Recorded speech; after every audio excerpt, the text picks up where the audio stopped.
Bienvenidas y bienvenidos a El futuro de la educación post-pandemia. Desafíos con foco en los aprendizajes junto al destacado investigador en educación Fernando Reimers, coorganizado por Fundación Mustakis y Fundación Educacional Seminario. Estamos muy felices de que estén junto a nosotros en este maravilloso encuentro que nos invita a reflexionar en que el mundo ha cambiado, la tecnología avanza y nos hemos visto expuestos a una pandemia mundial que nos ha hecho adaptarnos a diversos contextos, modalidades y maneras de comunicarnos. Hoy reflexionaremos sobre los nuevos desafíos en el aprendizaje. Esta actividad es posible gracias a una alianza que hemos realizado junto a Fundación Educacional Seminarium y que nos permite expandir nuestros contenidos y llegar de manera mucho más amplia a la comunidad de aprendizaje Mustakis. Fundación Educacional Seminarium tiene como objetivo entregar oportunidades de alto desempeño a las y los educadores de Chile y Latinoamérica, para contribuir a que estos puedan innovar y velar por el desarrollo de niñas, niños y jóvenes. Así, se han enfocado en ofrecer programas de perfeccionamiento docente, acompañamiento y apoyo con excelencia a las y los líderes de la educación, fomentando y potenciando herramientas que promueven el aprendizaje del siglo XXI. Por otra parte, Fundación Mustakis es una plataforma de programas e iniciativas que promueven el desarrollo integral de las personas con foco en niñas, niños y jóvenes, entendiendo que es necesario nutrir nuestro cuerpo, nuestra razón y nuestra emoción con la certeza de que formamos parte de un gran ecosistema al que le demos respeto y cuidado y en el cual podemos despertar nuestra conciencia creativa. Hace sentido entonces que ambas organizaciones se junten y colaboren para crear proyectos e instancias como estas, que contribuyan al aprendizaje integral de todas las personas. Nosotros creemos que juntos y juntas podemos crear lo esencial. Y por eso queremos saber a través del chat cómo llegan a este encuentro. Me encantaría ver cuál es su estado emocional, cómo llegan tranquilos, expectantes, nerviosos. Yo por mi parte estoy muy entusiasmada y muy expectante. Tranquilo, dice Glenn, muchas gracias, buenos días a todas y a todos. Glenn dice tranquilo, Sandra también comenta tranquila, expectante. Buenos días, Susana. Mucha expectativa, perfecto, y con actitud positiva. Muchas gracias, Germania. Muy contenta. Para nosotros y nosotras en Fundación Mustakis como grupo es muy importante reconocer cómo venimos, cómo estamos ante cualquier situación, encuentro o reunión. Les comento que esta sesión está siendo grabada para efectos de estudio y registro, así como para difusión y promoción. Las personas que no quieran ser grabadas pueden dejar sus cámaras apagadas. Y si nos activamos y conectamos con nuestro espacio interior, Bernardita Jensen, nuestra querida directora de Desarrollo Integral de Fundación Mustakis, nos guiará en un breve ejercicio que podremos incorporar en nuestro día a día para conectarnos con nuestro yo interno. Bernardita. Muchas gracias, Vale, muy bienvenidas a todos y todas. Nos vamos a invitar, nos vamos a convocar a tener un proceso de escucha activa. Y para escuchar activamente tenemos que nutrir nuestra tierra y tener una apertura a las buenas semillas que hoy día vamos a compartir con nuestro querido exponente Fernando. Así es que los invito a todos y a todas a, en cierta medida, disponernos a esta escucha activa para que se transforme en reflexión y en acciones virtuosas. Los vamos a invitar a sentarse donde estén, en sus casas, en sus lugares, de manera recta pero relajada. Vamos a llegar acá para poder estar en apertura. Los que quieren, y los invitamos a cerrar sus ojos y vamos a tomar aire profundo por nuestra nariz en una muy buena inspiración. Vamos a botar el aire suavemente también por nuestra nariz. Y vamos a continuar con estas inspiraciones. Y botamos el aire. Si nuestra mente se aleja, la traemos amablemente al flujo de la respiración para poner foco, para abrir espacio interno, para escuchar activamente con gratitud. Nuevamente inspiramos, botamos, inspiramos, botamos el aire, permitimos ese espacio interno, tomamos aire, seguimos respirando a nuestro ritmo, acompasando un ritmo suave, sereno y activo. Inspiramos, botamos. 3 veces más, tomamos aire profundamente. Botamos. Tomamos aire, inspiramos. Botamos. Una vez más, inspiramos profundamente. Botamos. Nos quedamos brevemente en silencio por un espacio de tiempo para preparar la tierra, para escuchar con la mente y el corazón. Hacemos un ratito de un silencio profundo.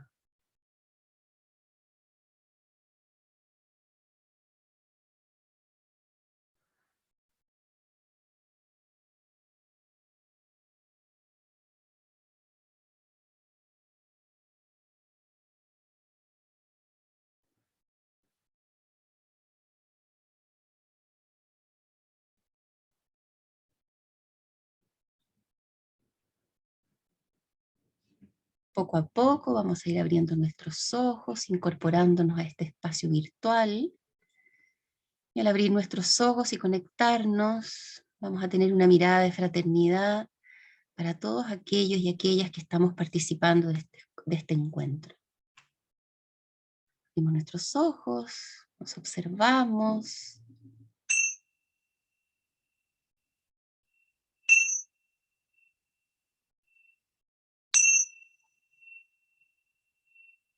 Nos damos el regalo de la mirada atenta y fraterna. Gracias, Vale. Gracias, Fernando. Muchas gracias, Bernardita, por este rico ejercicio para empezar esta mañana del miércoles. En Fundación Mustakis creemos en la capacidad de las personas por querer hacer del mundo un lugar mejor. Hoy reflexionaremos sobre los nuevos desafíos con foco en aprendizajes, producto de la post-pandemia. Les pedimos que coloquen todas sus reflexiones en el chat, todas las preguntas, porque al final de la sesión podremos responderlas junto a Fernando Reimers. Fernando Reimers, la persona que hemos estado esperando el día de hoy, experto en educación e investigador que ha contribuido a sistemas educacionales en todo el mundo. Actualmente se desempeña como profesor de la práctica en educación internacional en Fundación Ford, además de ser el director de la Iniciativa Global de Innovación Educativa y del Programa de Política Educativa Internacional de la Universidad de Harvard. Adicionalmente, es miembro de la Alta Comisión de los Futuros de la Educación de la UNESCO y hoy nos acompaña Fernando Reimers. Bienvenido, estamos muy felices de estar junto a ti el día de hoy. Muchas gracias, Valeria. El gusto es mío. Y gracias a todos ustedes por el tiempo para tener esta conversación. Así que, sin más, procedo. Yo me imagino que el resto de ustedes, como todos los educadores, estamos pensando, ¿y cómo vamos a enseñar cuando se inicie el año escolar? El año escolar para nosotros se inicia dentro de 3 semanas y yo estoy precisamente reordenando el programa de estudios, el curso que voy a enseñar, trabajando con el equipo de asistentes que enseñan conmigo y haciéndome preguntas de cuál será la manera más efectiva de enseñar. Y me imagino que esa es una inquietud que compartimos todos. Bueno, yo quisiera compartir una pantalla para apoyar mi presentación y mi intención es hablar unos 30 minutos, algo así, para tener un poquito de tiempo para conversación. ¿Ustedes pueden ver mi pantalla en este momento? Sí, ¿verdad? Ok.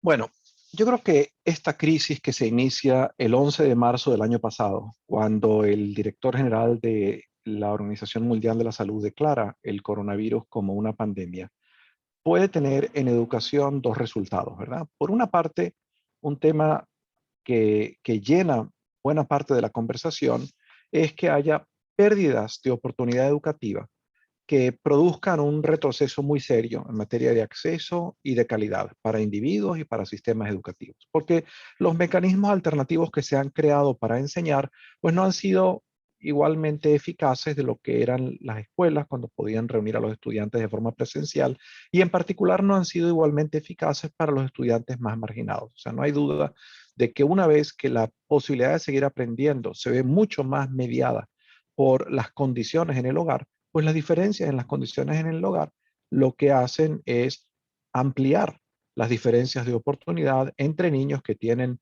un espacio apropiado para estudiar, padres que puedan apoyarlos, conectividad adecuada y la disposición anímica, la tranquilidad para poder dedicarse a estudiar en comparación con niños que tienen que compartir espacios muy pequeños, donde tienen que compartir acceso al Internet, donde hay una serie de angustias económicas y sanitarias que hacen difícil estar más centrado en aprender.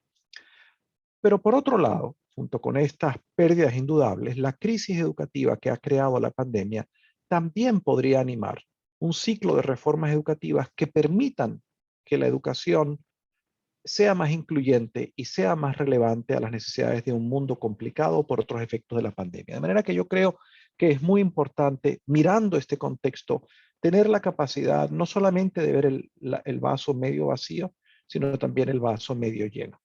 Porque si exclusivamente miramos esta pandemia desde el punto de vista de las pérdidas, de lo que se ha perdido, inevitablemente esa narrativa, ese enfoque, nos lleva a intentar recuperar el sistema educativo que existía antes de la pandemia. Y la verdad, el sistema educativo ni funcionaba demasiado bien, ni funcionaba bien para todos los niños. Y es muy importante en este momento aprovechar esta oportunidad para reconstruir mejor, para no regresar a aquel sistema educativo poco relevante para algunos niños con pocos niveles de calidad, de pertinencia, con mucha desigualdad, sino tratar de hacer un sistema educativo que supere esas dificultades. Y una manera de hacerlo es estudiar qué hemos aprendido en estos ya casi 20 meses de pandemia. Aquí hay dos referencias recientes. Los últimos 18 meses, con mi equipo de colaboradores en la iniciativa global, no hemos sino estudiado qué impacto ha tenido la pandemia en oportunidades educativas y tratado de generar conocimiento para apoyar a profesores, para apoyar a directores de escuela, para apoyar a autoridades educativas a minimizar las pérdidas que produce la pandemia.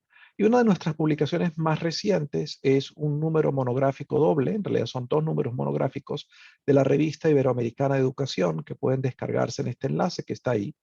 Este fue el que publicamos el mes pasado y estamos por publicar el segundo número. Y voy a resumir brevemente cuáles son los resultados. Y hay este libro que será publicado tanto en español como en inglés el próximo mes, que examina el impacto de la pandemia en diversos países del mundo, incluido un capítulo dedicado exclusivamente a examinar el impacto de la pandemia en Chile, y que también es un material de acceso abierto y que podrá ser descargado gratuitamente. Este estará disponible en un par de semanas. Bueno, ¿cuál es la historia? ¿Cuál es una síntesis, digamos, de estos estudios? Que la pandemia va a impactar el sistema educativo a través de varios canales. En primer lugar, y muy principalmente, porque la pandemia ha generado para los gobiernos unas demandas económicas de atender a la crisis sanitaria y de atender a la crisis económica que no estaba prevista, y esto ha reducido el espacio fiscal para financiar la educación, de manera que es previsible que en los próximos años va a haber menos recursos públicos para la educación. Pero además esta pandemia ha tenido un impacto en las condiciones económicas de la familia, porque mucha gente ha perdido el trabajo, porque muchos negocios han visto su actividad económica disminuida, y eso ha hecho que las familias también están en condiciones más apretadas económicamente para apoyar la educación de sus hijos. Y por supuesto ha habido el impacto sanitario, tanto en las vidas de las personas, como el impacto indirecto en las personas que han perdido a un familiar. Y esto ha creado una situación de estrés prolongado que está teniendo ya obviamente manifestaciones en la capacidad de la gente de concentrarse, de centrarse, de aprender. O sea, ¿cómo aprende a alguien que está preocupado porque su mamá puede perder la vida cuando vaya al mercado a trabajar? o cuando está preocupado de que ellos mismos pueden perder la vida porque en su comunidad, en su barrio, hay una cantidad enorme de infecciones y de fallecimiento. Entonces hay un impacto tanto sanitario, tanto de salud física como de salud mental. Y por supuesto ha habido una interrupción en el funcionamiento regular de las escuelas que se ha traducido en que las cosas sean más difíciles. Ha habido cosas extraordinarias, heroicas realmente, de profesores haciendo lo imposible, esfuerzos que no habían hecho nunca antes para tratar de seguir apoyando a sus estudiantes, con apoyos muy pocos, en un ejercicio más de improvisación que en un ejercicio de inmersión en educación remota, bien apoyada y bien planificada. Y por supuesto ha habido un impacto multiplicador de la pandemia en otros desafíos, en la vida toda. Y esta es la razón por la cual es razonable preguntarse si la pandemia no va a generar una nueva década perdida. La década perdida es el término que se utiliza para describir lo que ocurrió en la mayor parte de los países de América Latina y del África del Subsahara durante los años 80.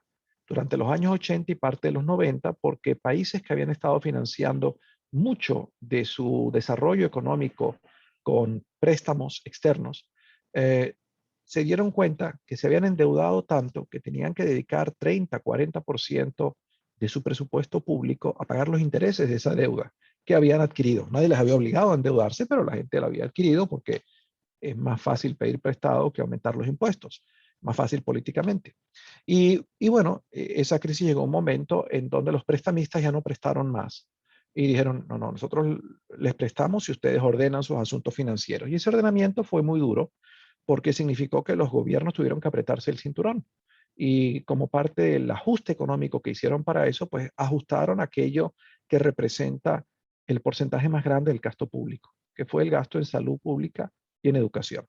Y esa es la razón por la que muchos países, tanto de América Latina como de África del Subsahara, vieron durante esta década no solamente una disminución del progreso claro que había ocurrido en las 3 décadas anteriores en materia de acceso y mejoramiento de la calidad, sino en algunos casos retroceso.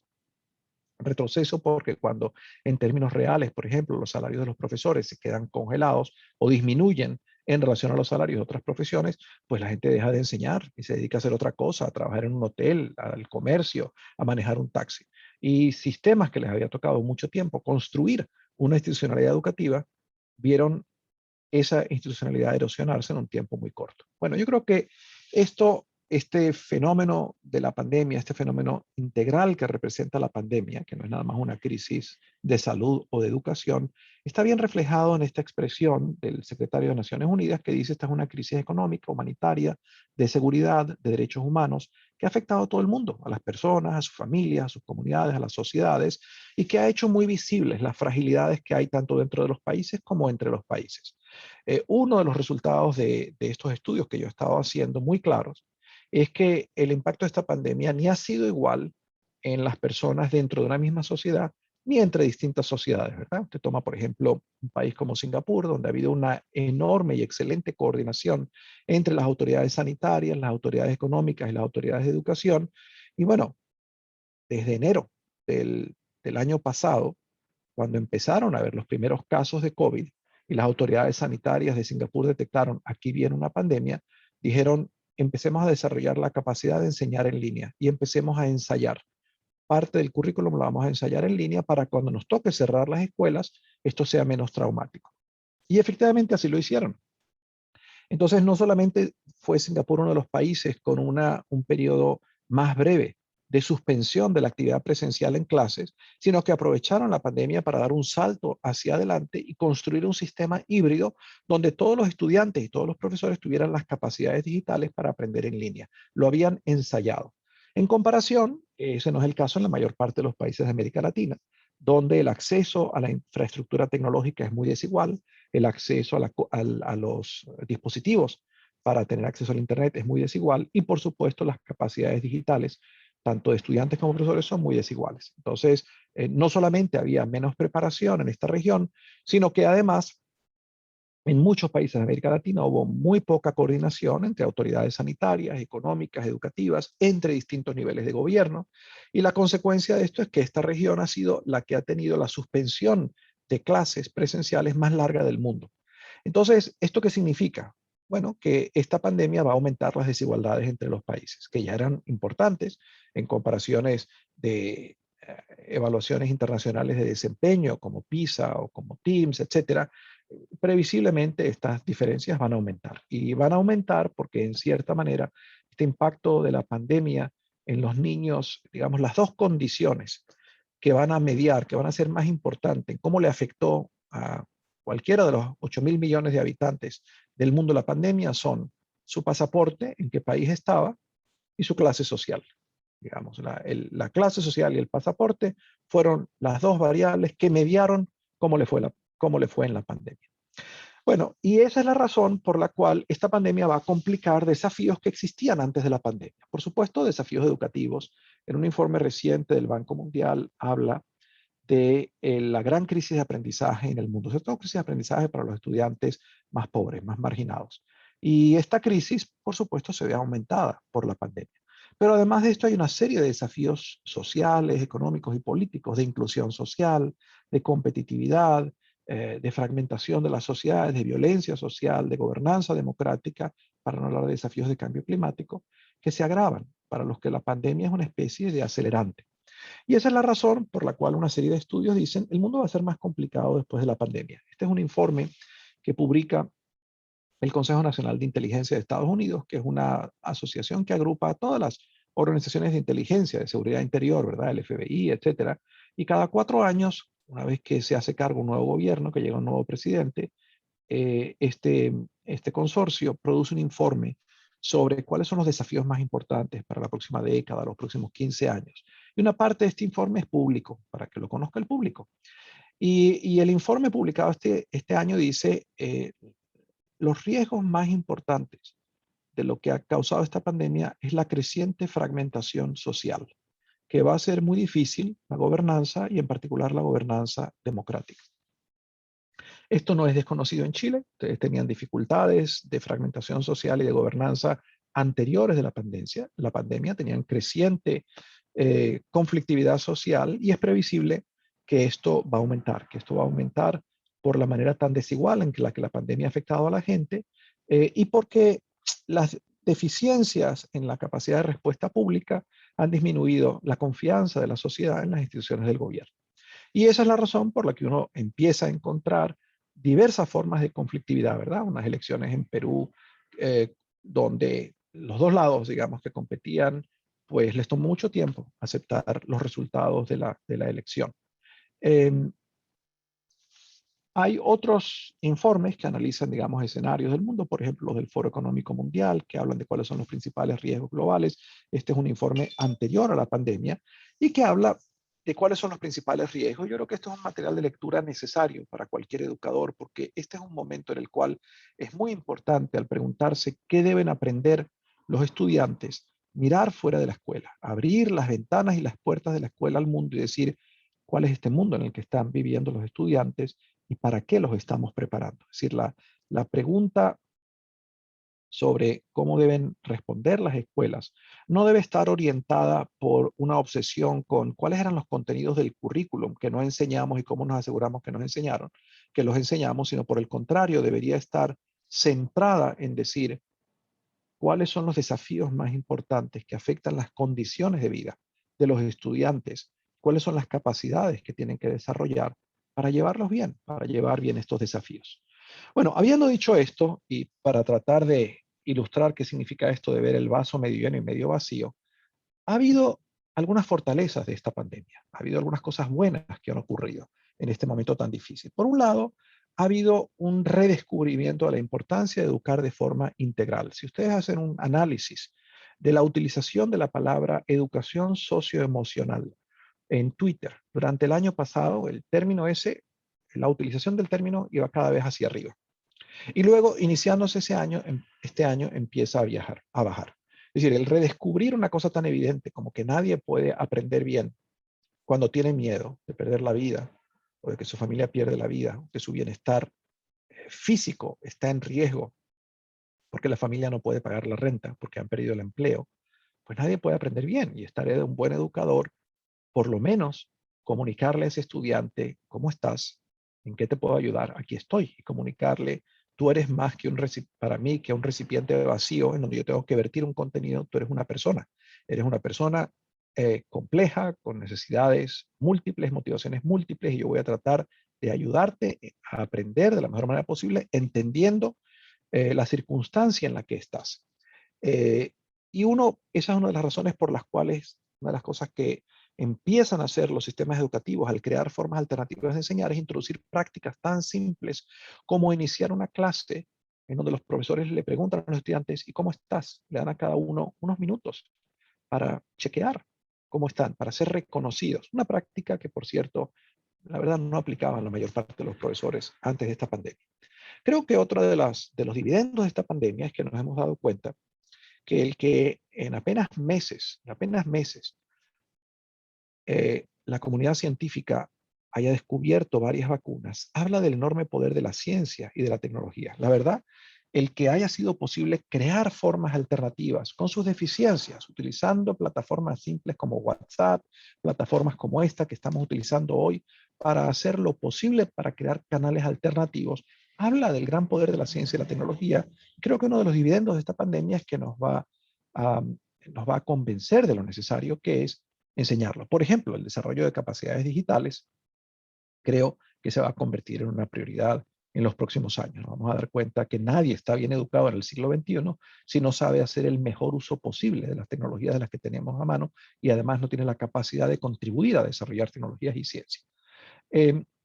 Creo que hemos descubierto lo importante que son las familias, ¿verdad? Una vez que la tarea escolar se desplaza al hogar, que vemos cómo estas diferencias en las condiciones del hogar amplifican estas brechas de oportunidad, eso nos lleva a reconocer a las familias como una fortaleza y como un socio indispensable de la escuela, y a desarrollar formas de colaboración más respetuosas y que empoderen a las familias para hacer lo mejor posible en apoyar la educación de sus estudiantes, y creo que esto va a continuar. Creo que ha habido un mayor reconocimiento de parte de la sociedad de cuán importantes son las escuelas, de cómo cuando las escuelas no están funcionando bien, en verdad es difícil que nada de la sociedad funcione bien. No solamente porque las escuelas se hacen cargo de la integridad, digamos, de los chicos mientras los papás trabajan, sino del bienestar de los niños, del bienestar de los niños. Creo que en los lugares, en las escuelas en donde ha habido más éxito generando formas alternativas de enseñar ha sido porque los profesores encontraron formas de colaborar dentro de sus centros con profesores en otros centros. Y creo que vamos a valorar mucho más las alianzas, como el tipo de alianzas entre organizaciones de la sociedad civil que representan muchos de ustedes y las escuelas, de lo que valorábamos en el pasado. Y creo que hay por lo menos 11 ideas que no son de ninguna manera nuevas a la pandemia, pero que la pandemia ha realzado su importancia. La idea de que la educación debe ser integral, de que la educación debe preparar a las personas a desarrollar un sentido para su propia vida, un proyecto de vida, de lo importante que es la formación ética. Es decir, en esta crisis social que ha creado la pandemia, en verdad la única posibilidad de salir de esta crisis es si hay suficientes personas con una ética de colaboración, de cuidado por el otro, de solidaridad. En las sociedades donde eso no exista, las perspectivas son muy difíciles. Las perspectivas son de creciente confrontación y de creciente violencia. Y por supuesto, esta ética no sale de los árboles, ni se respira en el aire. Esta ética o se cultiva o no se cultiva. En el informe del futuro de la educación que va a publicar en octubre de este año, esta comisión en la que he estado participando en 3 años, este es el tema central, el de la importancia de desarrollar un nuevo pacto educativo que esté firmemente anclado en desarrollar una ética de ayudarnos los unos a los otros, una ética de colaborar, una ética de cooperar, una ética de solidaridad dentro de los países, así como entre los países. Es decir, en este momento, uno de los principales riesgos de que pudiéramos no salir nunca más de esta pandemia es que no en todos los países hay la misma capacidad de vacunar a todos los alumnos. Y aun cuando se ha creado esta iniciativa, el COVAX, para distribuir 2.000 millones de vacunas a los países más pobres, hay muchas de estas vacunas que están estropeándose en los aeropuertos porque los gobiernos de los países más pobres no tienen la capacidad de vacunar a su población. Y mientras esto ocurre, pues las diferentes cepas de esta pandemia siguen creándose, y en un mundo tan interconectado, estas cepas viajan. Entonces, ahora tenemos esta variante Delta, mucho más contagiosa, mucho más letal para gente joven, producto de que este virus sigue funcionando, ¿verdad? Sigue vivo porque no hemos podido resolver esto para todas las personas. Bueno, eso es un ejemplo de cómo en verdad es asunto de supervivencia tener una ética de solidaridad, que una ética de sálvese quien pueda, y yo voy a vacunarme, funciona bien si aquellos que pueden salvarse se pueden meter en una nave espacial y se van a otro sitio, pero mientras compartamos el aire que respiramos, el agua, el planeta, los virus que circulan por el planeta, realmente o sobrevivimos juntos o perecemos juntos en este planeta. Bueno, creo que otra de las ideas poderosas es lo importante de que la educación prepare para lidiar con lo desconocido, con la ambigüedad, con flexibilidad. Creo que vamos a valorar mucho más las experiencias de aprendizaje basadas en proyectos, de aprendizaje auténtico, de aprendizaje profundo. Hemos entendido que la educación, que no hay dos alumnos, aunque estén en el mismo salón de clase, iguales, porque sus circunstancias son distintas. Y si la educación va a ser efectiva, tiene que personalizar. Creo que la valoración del que el currículum y la pedagogía tengan una calidad alta se hace mucho más clara.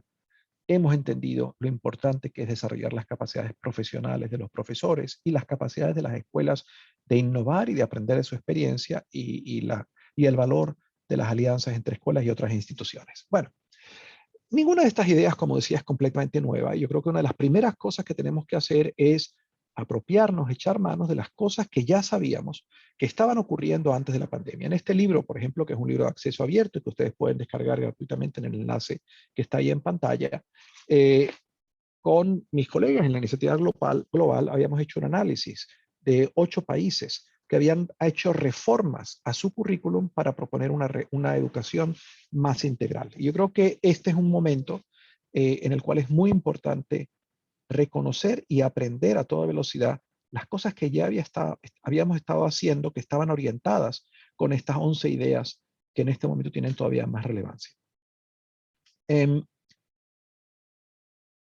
Una de las conclusiones de ese libro es que tan importante como el diseño de las reformas es la implementación. De hecho, la implementación de las reformas es todavía mucho más importante que el diseño, porque es en los detalles de la implementación donde se reconstruyen las reformas. Y ese es el tema de este libro, un análisis recientemente publicado en castellano, es un análisis de la implementación de 6 reformas de gran escala, nacionales o implementadas por redes. Entonces, por ejemplo, hay consenso hoy en día en que para desarrollar las capacidades de las escuelas, de los sistemas, de educar de forma integral hay que formar a los profesores. En donde hay mucha variabilidad es en lo que se entiende como formar profesores. Algunos sistemas piensan que formar profesores es organizar estos cursos en cascada, donde usted reúne a los profesores en una gran sala y le da una serie de charlas, de cursillos. Y la verdad eso tiene muy poco impacto. Y lo que muestra el estudio de la implementación de estas reformas o este estudio anterior de reformas nacionales, de reformas del currículum para hacer una educación más amplia que se puede conseguir en Internet, publicado por el Fondo de Cultura Económica, es que es la formación continua que apoya a los profesores en la escuela, que articula las escuelas con otras redes, que conecta a esas redes con una institución que tenga un poco más de capacidad y que se dedique, cuyo foco sea animar esta formación, sea una organización de la sociedad civil o una universidad, es ese tipo de formación el que tiene un potencial transformador. Bueno, esa ha sido la agenda de investigación de la Iniciativa Global de Innovación Educativa, y aquí hay varias de nuestras publicaciones en español, muchas de ellas de acceso libre o de acceso en publicaciones de muy bajo costo. Una de las publicaciones más recientes, y a lo que quiero dedicar el resto de mi presentación, es una publicación que escribí por encargo de la Academia Internacional de Educación y de la UNESCO. La Academia Internacional de Educación y la UNESCO publican una serie de libritos que sintetizan de forma muy práctica, en unas guías muy breves, investigación orientada a profesores y a directores de escuelas y de sistemas educativos. Y en esta guía, que estará publicada el mes próximo, en varios idiomas, por cierto, lo que he hecho es sintetizar lo que he aprendido en 18 meses de investigación sobre la pandemia. Y yo quiero, en el resto de esta presentación, presentar esta guía. No puedo repartir hoy la guía, pero si están ustedes pendientes, la podrán encontrar gratuitamente en Internet dentro de un par de semanas. Lo que yo propongo es que hay que pensar en este momento como un momento en el que hay que hacer 3 cosas simultáneamente. Y presento esto como alternativa a esta verdadera obsesión que hay con la pérdida de aprendizaje y con recuperar la pérdida y con regresar al mundo antes de la pandemia, que yo creo que sería inadecuado. Entonces, esto lo que significa es que hay que hacer tres cosas al mismo tiempo. Por un lado, por supuesto, hay que mejorar la efectividad de las estrategias que se han utilizado para enseñar durante el brote actual de la pandemia, que por cierto no se ha acabado y que no se va a acabar hasta que el 70% de la humanidad esté vacunado y que podría no acabarse nunca. Es decir, podríamos seguir en un estado en donde va a haber estos focos que requieran cierres parciales, temporales de escuela. Y eso lo que significa es que hay que aumentar, por supuesto, la efectividad de lo que estamos haciendo, que en general ha funcionado muy mal y en particular ha funcionado muy mal para los niños más pobres. Lo segundo que hay que hacer es, en cuanto que haya una oportunidad de respirar, hay que recuperar y reconstruir oportunidad educativa de desarrollar esta capacidad, este espectro amplio de capacidades para el siglo XXI a las que voy a referirme.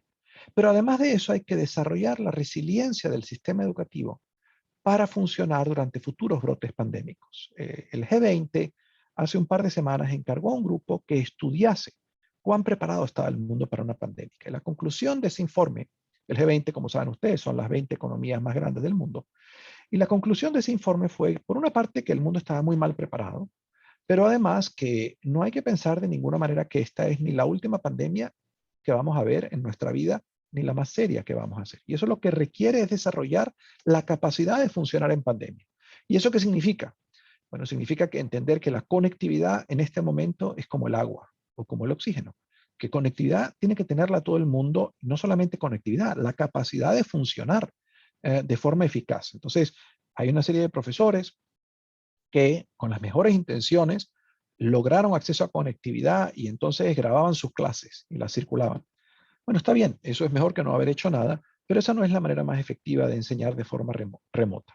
Hay décadas de conocimiento, de experiencia sobre cómo enseñar bien, y yo creo que se convierte en prioridad como parte de este esfuerzo de desarrollar la resiliencia de los sistemas educativos, desarrollar las capacidades pedagógicas digitales de los profesores y las capacidades para aprender de forma digital de todos los estudiantes. Entonces yo creo que hay que hacer tres cosas simultáneamente. Asegurar que lo que estamos haciendo funcione mejor, desarrollar, avanzar en esta agenda de desarrollar capacidades del siglo XXI y construir sistemas híbridos, como hizo Singapur en enero del año pasado. Construir sistemas híbridos donde todos los estudiantes, parte de lo que están aprendiendo, aun cuando pueden asistir de forma presencial a las escuelas, lo están aprendiendo en línea y el sistema tiene la capacidad de desplazarse de forma poco traumática a enseñar más o menos en línea según sea necesario.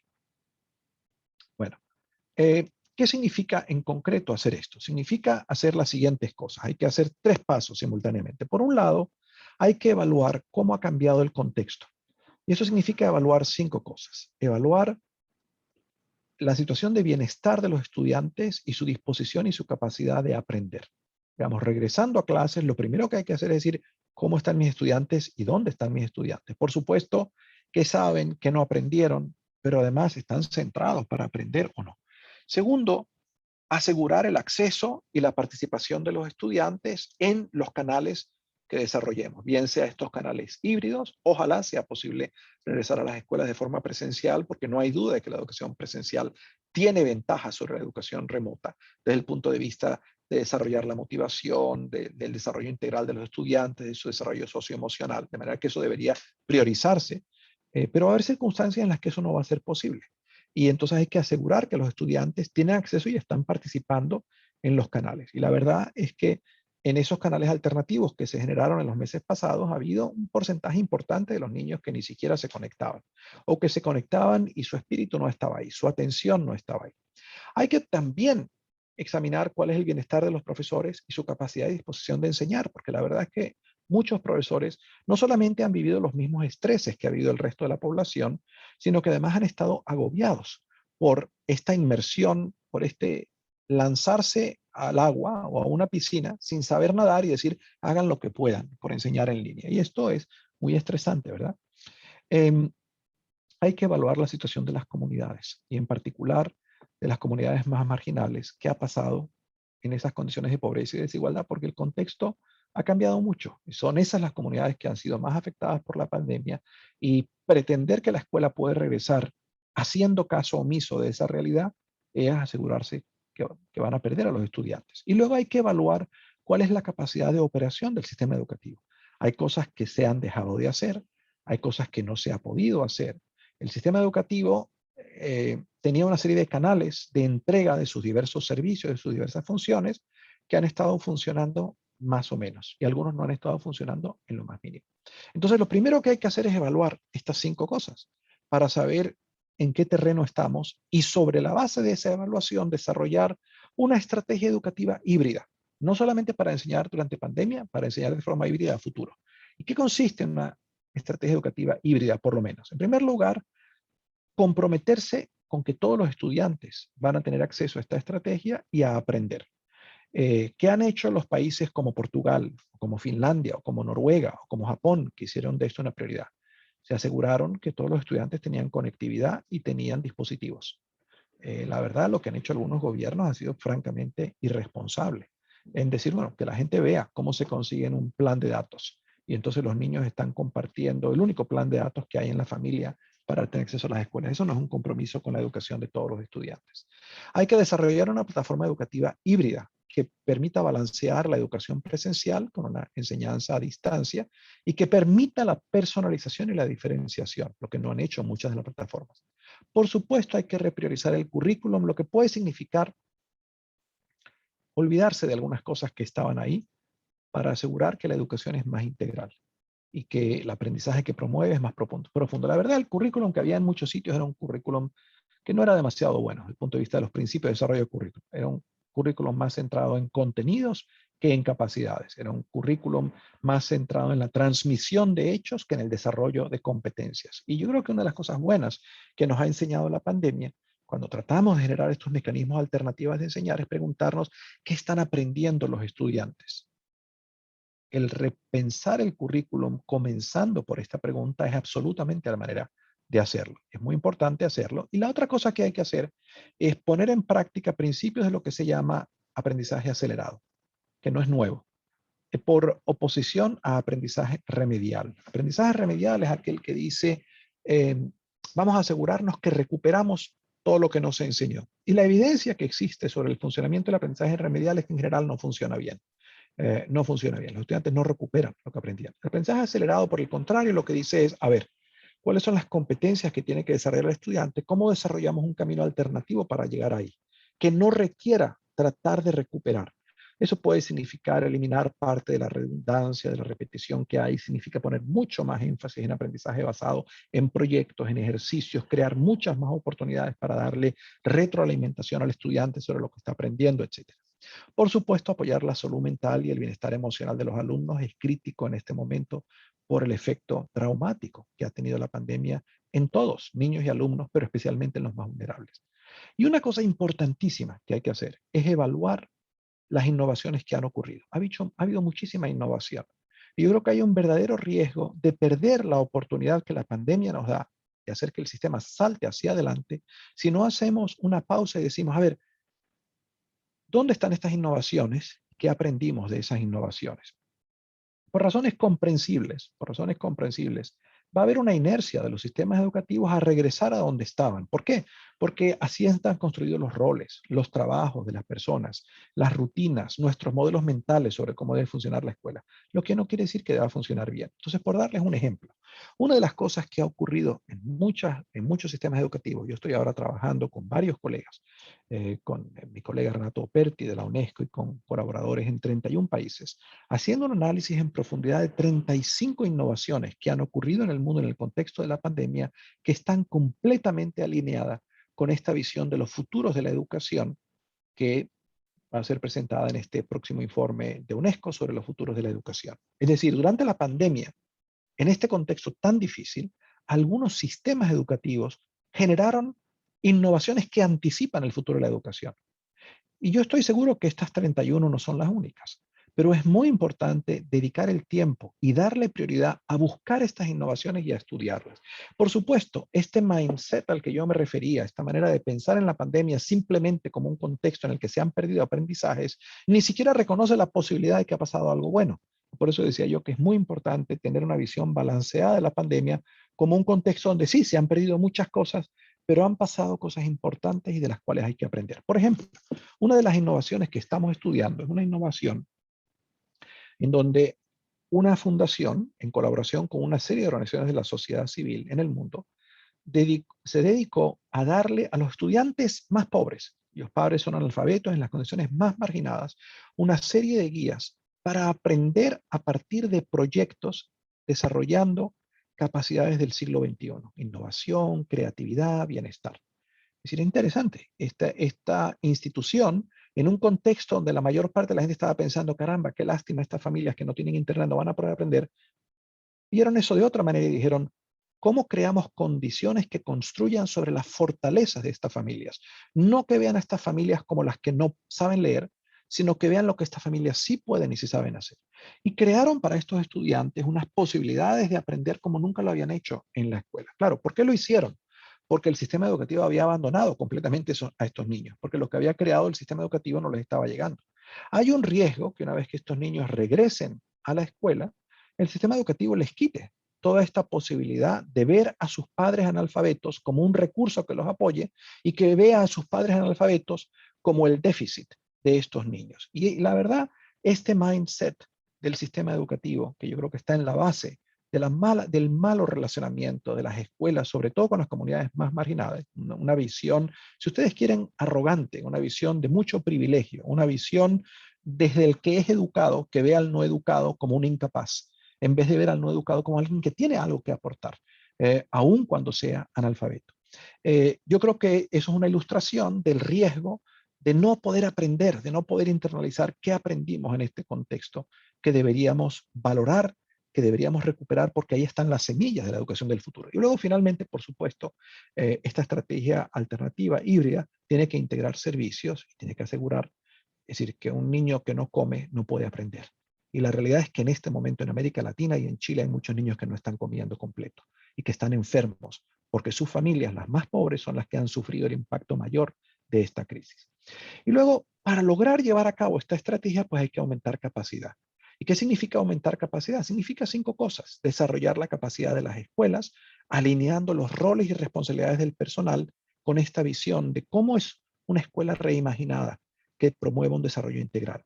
Desarrollar, por supuesto, capacidad de profesores y directores del personal e invertir muchísimo en formación profesional y en comunidades de aprendizaje.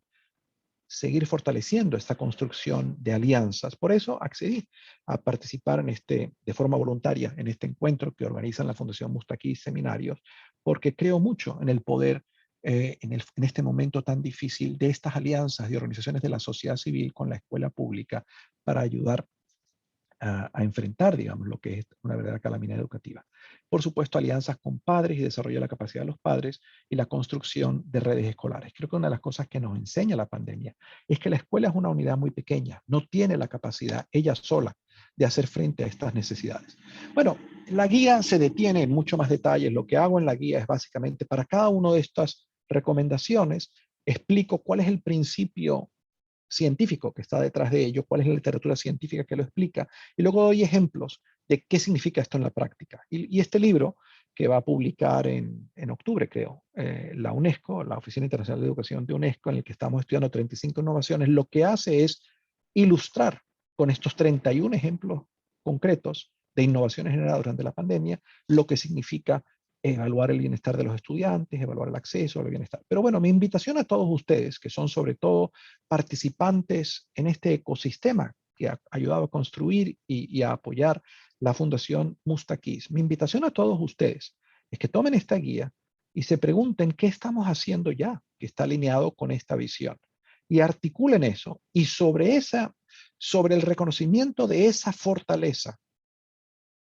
continúen avanzando en la construcción de este sistema que nos hace falta para el futuro en este momento. Así que yo quisiera detenerme aquí para tener un poquito de tiempo de interacción, de conversación con ustedes. Fernando, qué interesante todo lo que nos estás comentando de la investigación, de los recursos y las estrategias que se han estado desarrollando tanto a nivel mundial y también de la situación que está pasando en nuestra región en Latinoamérica. Acá en el chat, la comunidad de aprendizaje, que nosotros lo llamamos de ese modo, están haciendo muchas preguntas y tienen varias reflexiones. Me gustaría ir seleccionando algunas preguntas para poder como aterrizar un poco toda esta información. En primero, Álvaro comenta en términos de gobernanzas que hay una reflexión como cómo podríamos colaborar con el levantamiento de información para aportar tanto a la toma de decisiones a nivel local, país y global, como educador, como profesor o profesora, cómo nosotros pudiésemos recopilar esa información. Sí, esa es una idea excelente y lo que requiere es que ustedes tomen iniciativa. Ustedes como red pueden hacer eso. Mire, le doy un ejemplo de lo que significa esto en la práctica. En marzo del año 2020, comenzando la pandemia, habíamos hecho ya una encuesta internacional donde nos dimos cuenta que el mundo estaba aturdido, agobiado, sin saber qué hacer. Y partiendo de lo que ha sido un principio que orienta el trabajo de la iniciativa de innovación educativa que yo dirijo, que consiste en reconocer las fortalezas y construir sobre las fortalezas, empezamos a documentar estudios de casos muy breves, 7 a 10 páginas, de cosas que se estaban haciendo en diversas partes del mundo para buscar formas de construir maneras alternativas de enseñar. Y hasta la fecha hemos hecho 100 casitos. Y para hacer estos casos, lo que hicimos fue invitar a una serie de colaboradores y dijimos, escriban un caso. De manera que ustedes tienen la posibilidad de hacer eso. Digamos, yo no me comprometo a apoyarles en la tarea porque no tengo tiempo de hacer una cosa más de la que estoy haciendo, pero yo creo que esto lo que requiere es liderazgo, requiere que alguien se haga cargo de esto. Yo creo que esto es una oportunidad magnífica para la Fundación Mustaquís de movilizar a toda su red y decir, ¿por qué no empezamos a hacer lo mismo? Y ustedes pueden replicar las metodologías que hicimos, son muy sencillas, y empezar a documentar casos. De hecho, varios de los casos que documentamos son casos en Chile, en donde involucramos a los actores mismos que habían generado estas innovaciones en documentarlos. Por ejemplo, uno de los casos lo escribió el padre y doctor Cristóbal Madero, en una fundación de la Compañía de Jesús, no me acuerdo cómo se llama la fundación, que trabaja con niños de la calle, con niños que han tenido experiencias muy traumáticas con sus familias y como resultado de estas experiencias tienen poca confianza en los adultos. Y lo que hace este programa, no recuerdo ahora el nombre de este programa, es básicamente dar una serie de competencias para la vida, de competencias socioemocionales, así como una educación acelerada también. Y bueno, invité a Cristóbal y a su equipo a decir, ¿por qué no escriben lo que están haciendo? Y les di una serie de guías, lo escribieron, lo circulamos y una cantidad de gente en diferentes partes del mundo dijeron, qué interesante esto que están haciendo en Chile y compartieron lo que estaban haciendo. De manera que yo creo que la posibilidad de eso está al alcance de cualquiera y en este momento ya no tienen ni siquiera que inventar una metodología. Pueden seguir la metodología que hemos desarrollado y utilizado otros. Por cierto, en el chat había una pregunta de en qué consiste el aprendizaje acelerado. Mire, le acabo de colocar un link sobre el tema, pero si usted se mete en línea y busca Accelerated Learning, va a encontrar muchísimas referencias a lo que significa esto. Perfecto, Fernando, así es. Yo creo que este es un concepto bastante novedoso que hay que ir como reflexionando y tal vez investigando en la comunidad de aprendizaje, esto de aprendizaje remedial que comentabas versus el aprendizaje acelerado. Ahí pudiésemos buscar un poco y compartir también a través de la comunidad qué significa esto y cómo poder potenciarlo en nuestras comunidades, en la localidad y en la región. Por otra parte, hay una pregunta de Germania Lazo. Dice, desde su opinión a nivel micro, ¿la crisis permitirá lograr superar la dinámica de la sala de clases y del proceso de enseñanza-aprendizaje tradicional? Es decir, niños en hileras, mirando a su compañera. ¿Crees que dentro de este diagnóstico la pandemia pudiese ser también algo positivo en términos de cómo hemos ido construyendo la educación? Absolutamente que sí, pero yo creo que para que esto de verdad transforme las rutinas de la escuela, es muy importante documentar, analizar y aprender de lo que se ha hecho. Es decir, a mí me parece que la pregunta sobre el impacto educativo de la pandemia no debería comenzar y terminar con qué se ha perdido, sino que debería extenderse y qué se ha ganado. Yo tengo la impresión de que este ha sido un momento, por ejemplo, en el cual muchos niños han aprendido de sus países, de las diferentes condiciones en que la gente ha experimentado esta pandemia. Y quizás han desarrollado una mayor sensibilidad por los demás. Me estoy refiriendo, por ejemplo, a niños que no están pasando hambre y que son conscientes de cómo esta pandemia está llevando a algunos niños a pasar hambre. Y yo esperaría, yo creo que hay una gran oportunidad de que esta pandemia desarrolle las capacidades cívicas y algunas de las bases de lo que hace que una democracia funcione, que es la empatía por el otro, la capacidad de reconocerse en el otro, aunque tiene condiciones muy distintas a uno mismo. Entonces, yo sí creo que es posible y no tengo duda de que ha habido estudiantes para quienes esta pandemia, la verdad, ha sido mejor que el funcionamiento normal de las escuelas. Me estoy refiriendo en general a estudiantes con más privilegios, que tienen padres con mayor nivel educativo, que tienen padres con mejores condiciones socioeconómicas que les dan la libertad de dedicarle más de su tiempo a apoyar la enseñanza de sus hijos directamente. Y yo creo que para algunos de estos niños esta pandemia ha sido mejor. Muchos de estos niños han descubierto por primera vez qué significa seguir un interés propio para aprender, qué significa estudiar cosas por su propia cuenta. A mí me parece que el desafío que tenemos es, por un lado, buscar ejemplos de este tipo con niños de toda condición social, porque no tengo duda de que cualquier niño puede aprender por su propia cuenta si se les dan las condiciones para hacerlo. Y sería muy bueno que todas las escuelas le dieran a los niños la posibilidad de descubrir qué significa aprender por su propia cuenta. De hecho, creo que es esencial, como parte de construir la resiliencia de los sistemas educativos, que los niños tengan la capacidad de fijarse metas propias de aprendizaje, que sepan cómo hacerse un plan propio de estudios, porque la verdad, la razón por la cual algunos niños la han pasado tan mal es porque no sabían hacer eso.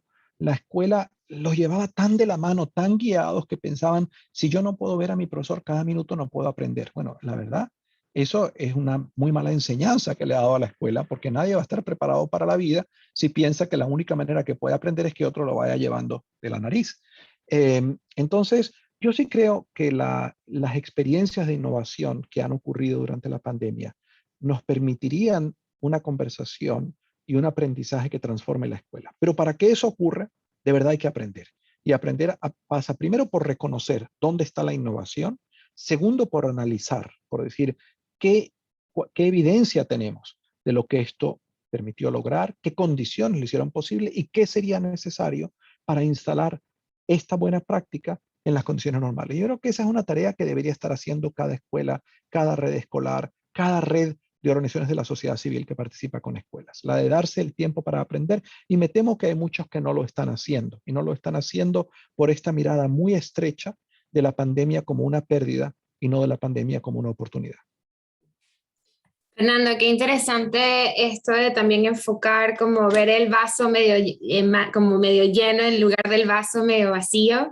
Y también es muy interesante esto que comentas de cómo nosotros tuvimos este desafío de la conectividad como una interferencia en los procesos de aprendizaje, cuando también había un trabajo de cómo hacíamos aprendizaje autónomo o cómo desarrollábamos la autonomía en nuestras y nuestros estudiantes. Acá viene una pregunta, dos preguntas que las estoy fusionando, que tienen que ver con el aprendizaje en línea o el estudio en casa. Jorge e Ivo comentan si es que el estudio en casa seguirá siendo el método de educación de aquí al futuro, o si el sistema blended, híbrido o totalmente online va a ser algo que se ve, que se visualiza. Hay como toda esta tendencia a pensar que todo se va a volcar a lo tecnológico, a lo virtual. ¿Cómo lo ves tú? Yo no creo que el mundo, que el futuro está escrito en las estrellas. O sea, cómo va a ser el sistema educativo no está predeterminado. Va a depender de las opciones que hagamos todas las personas. A mí me parece que sería muy deseable que el sistema educativo en el futuro sea uno híbrido, sea uno donde la escuela primero se abre mucho más a la comunidad, y el estudiante entiende que la tarea de aprender no es una tarea que está restringida a la escuela, y hay una mayor fluidez entre conectar el aprendizaje que uno hace en la escuela con el aprendizaje que hace fuera de la escuela. Y yo desearía, creo que uno de los sistemas, creo que un sistema educativo que nos hace falta en el futuro es uno donde la escuela se articula con otras instituciones, comenzando con la institución de la familia, pero que no se quede ahí, con los empleadores, con instituciones de la comunidad, para aumentar las capacidades de aprendizaje de los estudiantes. Para darle un ejemplo de lo que significa esto. En todas las comunidades hay personas, todas, que tienen algo que enseñar y algo que aprender. Y la verdad, la mayor parte de las escuelas operan como si esto no fuera una realidad. Crean unos muros enormemente gruesos entre la comunidad y la escuela, como si el único saber que los estudiantes van a aprender es el que pueden facilitar sus profesores. Bueno, esto es una visión realmente reducida, atrasada y espantosa, que no le da ningún servicio al niño. Imagínese usted si usted vive en una comunidad donde hay un carpintero, por decir algo, un carpintero bueno, que sabe hacer buen trabajo de carpintería. Imagínese si la escuela le abriese las puertas al carpintero para que en algún momento ese carpintero demostrara a los estudiantes lo que ha aprendido en 15 o en 20 años. Y los estudiantes aprendiesen no solamente de la técnica, sino de la ética de trabajo del carpintero, de la sabiduría que ha desarrollado el carpintero siendo un buen carpintero. O imagínense en una escuela donde, en una comunidad donde hay un biólogo molecular que hace investigación sobre biología molecular y que hace investigación sobre el funcionamiento de las neuronas, una de las áreas más interesantes de investigación en el futuro. Y que la escuela le abriese las puertas a la escuela para que esa persona llegase a contar qué es lo que hace. No a tratar de convencer a nadie de que la biología molecular es buena, no, simplemente a compartir su pasión por lo que hace y lo que ha aprendido en la vida. Bueno, yo creo que esta tarea de mapear cuáles son los recursos que están en la comunidad misma y de crear posibilidades de que todos se beneficien, todos los que están en la escuela, de esos recursos, es una de las tareas que nos toca hacer y no la hemos hecho. Y no la hemos hecho porque creo que hemos tenido una visión muy limitada de cuáles saberes son importantes y un esquema muy atrasado, muy vertical, en donde esos saberes los decide alguien en el Ministerio de Educación, un grupo pequeño de gente que piensan en las escuelas como una especie de apéndices, como una especie de modelo de fábrica, donde usted ejecuta instrucciones que le dicen desde arriba y donde supone que las escuelas son todas las mismas, no importan dónde estén. Bueno, yo creo que no puede haber nada más desconectado de la realidad. La realidad, ¿qué significa? Pensar en la escuela como una institución que está articulada de forma orgánica con la comunidad de la cual forma parte y que sirve para educar a todos en la comunidad, no solamente a los estudiantes que tienen el papel formal, pero además que tiene la capacidad de aprender de la comunidad y de convertirse en una entidad que ayuda al mejoramiento de la comunidad. Hay cosas muy sencillas que se pueden hacer. Yo tengo un amigo fallecido ya, Gilberto Dimenstam, brasileño, que se le ocurrió una cosa brillante. Gilberto trabajaba en comunidades muy marginadas, en favelas. Y resulta que en las favelas, que son muy grandes en Brasil, en todas las favelas hay cosas interesantes de las cuales se puede aprender. Y muchas son gratis y la gente no está enterada. Y él se dio a la tarea de crear un app para hacer visibles todas las posibilidades de aprender que había en una comunidad. Concierto gratis en tal sitio. Escuela tal que está haciendo una exhibición de pintura abierta en tal sitio. Y él dijo, lo primero que hay que hacer es visibilizar todas las posibilidades, y su concepto se llamaba ciudad aprendiz. Él decía, una ciudad debe ser un sitio que le permite a la gente aprender todo el tiempo. Bueno, esa tarea, la de gestionar que la ciudad aprenda, la puede hacer una escuela muy bien y puede ser un espacio para permitir que lo haga. Entonces a eso me refiero cuando digo, hay que abrir las puertas y la ventana de la escuela al mundo, sobre todo porque el mundo ha cambiado muchísimo, ha cambiado muy rápidamente como resultado de esta pandemia. Fernando, me encanta esto que estamos comentando acerca de la escuela, del aprendizaje en comunidad, de la importancia de levantar los muros, también desde los cambios de perspectiva de ver como que continúo con esto, de ver el vaso medio lleno, de hacernos cargo, de si ocurren estas grandes ideas de nuestra comunidad que está aquí presente, decir, ¿cómo hago para darle estos casos o comentarles cuáles son los desafíos, las oportunidades y las problemáticas a todos los líderes en educación? Pues me parece como súper interesante lo que está sucediendo aquí. En honor al tiempo y porque sé que hay un montón de preguntas y reflexiones, me gustaría ir finalizando esta sesión con algunas reflexiones más que preguntas de la misma comunidad. El primero es que una persona, Carmen, comenta que trabajar desde la casa por culpa de la pandemia también le ha servido para tomar cursos, para aprender, para capacitaciones y de autoaprendizaje. Esto le ha ayudado a retroalimentar y apoyar su trabajo pedagógico. Y que si bien es cierto, hay una sensación de que se trabaja mucho más, también hay una sensación de que se aprende mucho más. Entonces eso me parece súper positivo que nosotros lo tomemos como una reflexión. Asimismo, una de las cosas que se comentan por aquí, Marilyn Molano también dice ver la crisis como una oportunidad y que la educación de alguna manera nos va a obligar siempre a tomar nuevos o transitar nuevos caminos, ya que es algo que está constantemente cambiando y que tú mismo lo mencionas, que también está sujeto a las situaciones o al contexto en el que nos encontramos.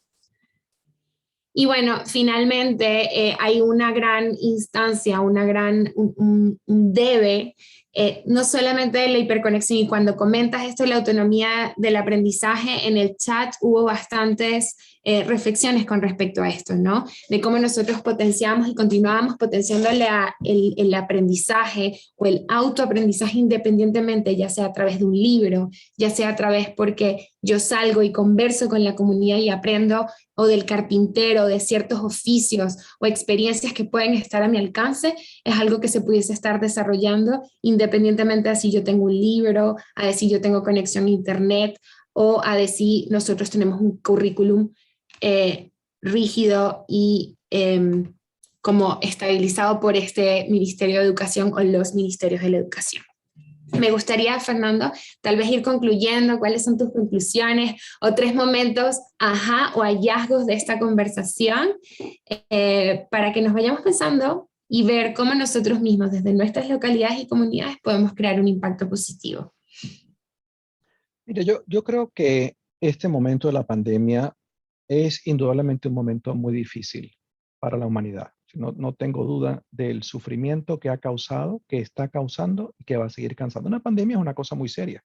En primer lugar, para el que pierde la vida, por supuesto, y para los familiares cercanos del que pierde la vida, pero además para mucha gente que se ve afectada por esto. Es decir, la gente que perdió el trabajo, que vio sus condiciones de vida muy deterioradas, que le va a tocar vivir en comunidades donde hay mucha más conflictividad social como resultado de la pandemia. De manera que para poner esto en perspectiva histórica, cuando uno mira la historia de la humanidad con las pandemias, la verdad, las pandemias han creado unos sacudidos espantosas. La gripe española, que se llamó la pandemia de 1918, tuvo el efecto en Alemania de contribuir al surgimiento de Hitler al poder, por ejemplo. Y el mecanismo por el cual hizo esto fue la pandemia redujo la capacidad financiera de los estados, se redujo el gasto municipal y un montón de gente se dio cuenta o empezó a sentirse que estaban excluidos, marginados. No es que se sintieron, es que de verdad estaban excluidos, marginados. Y entonces, bueno, alguna de esa gente pues se hizo muy sensible a ser radicalizada por un hombre que en 1918 era relativamente desconocido, un hombre llamado Adolfo Hitler, que empieza a venderle a la gente el odio a los demás, a decir, la razón por la que tú estás excluido, marginado, es porque los europeos odian a los alemanes, es porque estos inmigrantes que han llegado aquí te han quitado el trabajo. Es decir, en un contexto de este tipo, vender odio es lo más fácil y hacer que la gente se sienta que su miseria es producto de los demás que a lo mejor no están sufriendo tanto. Y bueno, en 15 años, este hombre fue electo canciller de Alemania y el resto es conocido. Pero yo creo que la humanidad ha demostrado que, sobre todo cuando hay personas que entienden que estos desafíos no los va a venir a resolver nadie de otro planeta ni de otra dimensión, sino que los podemos resolver nosotros, han podido hacer cosas extraordinarias. Y un ejemplo está años después del surgimiento. Hitler llega al poder en el año 33 y bueno, causa el holocausto judío en Alemania, trae el nazismo, inicia, es decir, parte de este conflicto, la Segunda Guerra Mundial tan espantoso. Y al término de esta guerra mundial, hay un grupo de gente que se reúne, de hecho empiezan a reunirse antes de la guerra a decir, caramba, ¿cómo nos aseguramos que hay un poco de solidaridad con los que más han sufrido como resultado de esto y que construimos un mundo mejor? Y en el año 1945 se reúnen un grupo de personas en San Francisco, no había un espacio tan grande, unas 300 personas de diversas partes del mundo, y una señora, resulta que es la esposa del presidente de los Estados Unidos, Eleanor Roosevelt, dice, ¿cómo construimos un mundo donde nunca más veamos un horror como el de esta guerra, como lo que ha ocurrido aquí? Y entonces se les ocurre una idea de enorme profundidad, que es que la guerra no es nada más, la paz no es nada más la ausencia de guerra, sino que la paz tiene que ser un estado afirmativo, basado sobre el reconocimiento de la dignidad de cada persona, independientemente de su condición social, de su género, de su raza, de su nacionalidad. Y entonces dice, bueno, ¿por qué no tratamos de articular cuáles son las dimensiones que definen la dignidad de una persona y nos comprometemos a construir un mundo donde esa dignidad es un estado real? Y entonces se inventan una cosa que se llama la Declaración Universal de Derechos Humanos, que es un documento de 2 paginitas, 2 cuartillas, que tiene 30 ideas. Y estas 30 ideas tratan de definir qué derechos tiene cada ser humano simplemente porque existe. Y que definen realmente una ética muy transformadora, porque dice, un ser humano no es un medio para el logro de ningún fin. Un ser humano es un fin en sí mismo. La dignidad humana es un fin en sí mismo. Un ser humano no vale por lo que pueda contribuir a la economía o a la política o a un país. Un ser humano no es de nadie. Un ser humano tiene una dignidad porque es.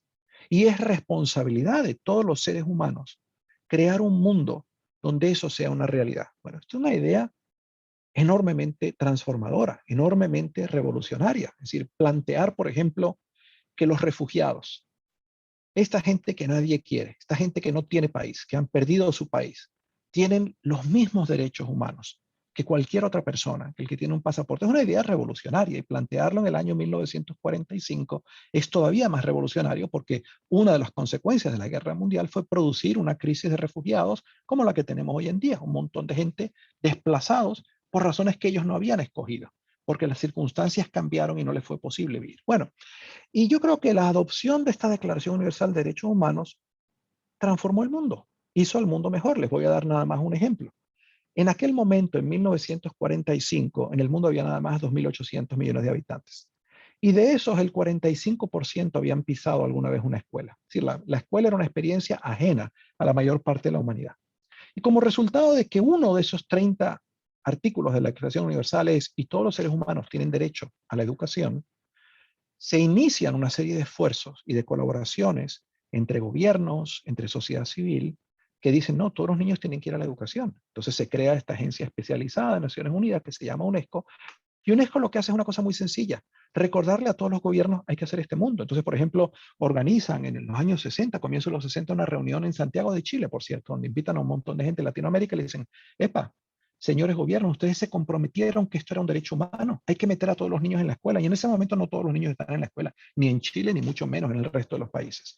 Y bueno, en 75 años, que en realidad es un tiempo muy corto en la historia de la humanidad, y donde, habiendo aumentado el número de humanos de 2.800 millones a 8.000 millones, resulta que hoy 95% han pasado una buena cantidad de años en la escuela. El haber construido esto es extraordinario. O sea, el haber construido una experiencia universal para la humanidad sobre la base de esta idea de que todos los seres humanos tienen la misma dignidad.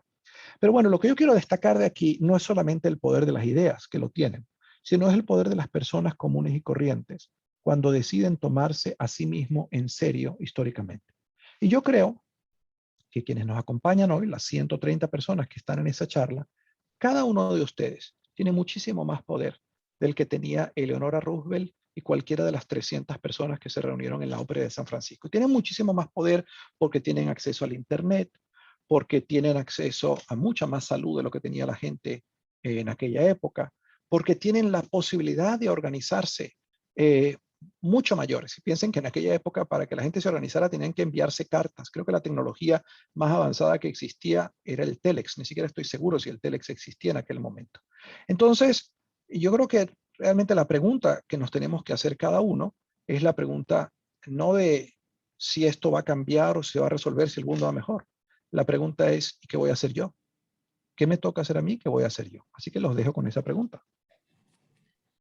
Oye, Fernando, muchísimas gracias por este encuentro, por esta conversación que hemos tenido acerca de la educación post-pandemia, los desafíos con foco en los aprendizajes. Creo que efectivamente todas y todos los que estamos acá nos vamos con una tarea reflexiva para nuestro quehacer de qué es lo que podemos hacer nosotros como personas, agentes de cambio locales de nuestras comunidades, los recursos que tenemos para poder efectivamente crear un impacto positivo en nuestros estudiantes y en nuestra comunidad. Para ir finalizando, quiero darle las gracias a toda la comunidad de aprendizaje Mustakis, a las personas que participaron en este evento, que nos tuvieron paciencia porque tuvimos una pequeña falla técnica al inicio de la sesión.